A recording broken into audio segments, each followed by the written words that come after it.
How to avoid redundancy when using intensifiers. Have you ever found yourself using words that seem to repeat the same idea?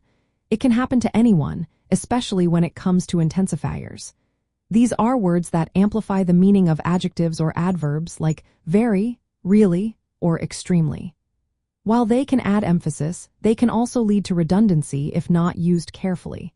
Let's break down how to avoid this common pitfall. First, it is essential to recognize words that already carry strong meanings. For instance, the word unique means one of a kind. Therefore, saying very unique isn't necessary because unique already conveys that special quality. Similarly, words like perfect, complete, or empty do not need intensifiers. Adding very or completely to these words creates redundancy. Another frequent mistake is combining intensifiers with absolute terms. Phrases like completely unanimous or totally empty do not make sense because an absolute cannot be intensified. When you say something is unanimous, it already implies total agreement, so adding an intensifier is redundant. To avoid redundancy, focus on choosing precise words that convey the intended meaning without the need for intensifiers.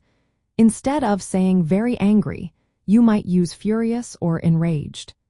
Instead of really big, consider huge or enormous.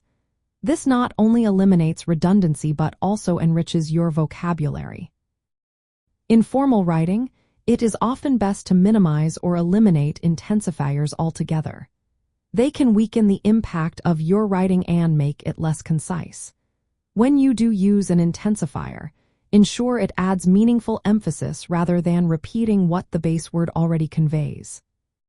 Here are some practical steps to help you avoid redundancy with intensifiers. Identify words that are already strong or absolute and avoid adding intensifiers to them. For example, unique, perfect, and empty stand alone without needing extra words.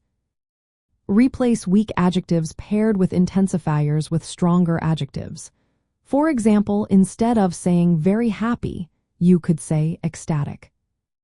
Remove intensifiers that do not add meaning, especially in formal or academic writing.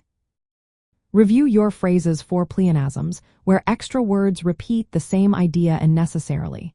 For instance, instead of saying absolutely certain, just say certain. Use precise language to convey the exact degree of intensity without overusing modifiers. To illustrate these points, consider these examples.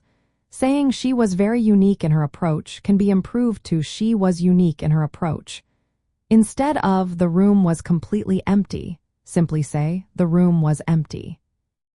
Understanding the origins of intensifiers can also help. Many of these words come from Latin or Old English roots that mean to strengthen or to increase. Their purpose is to modify adjectives or adverbs that can vary in degree.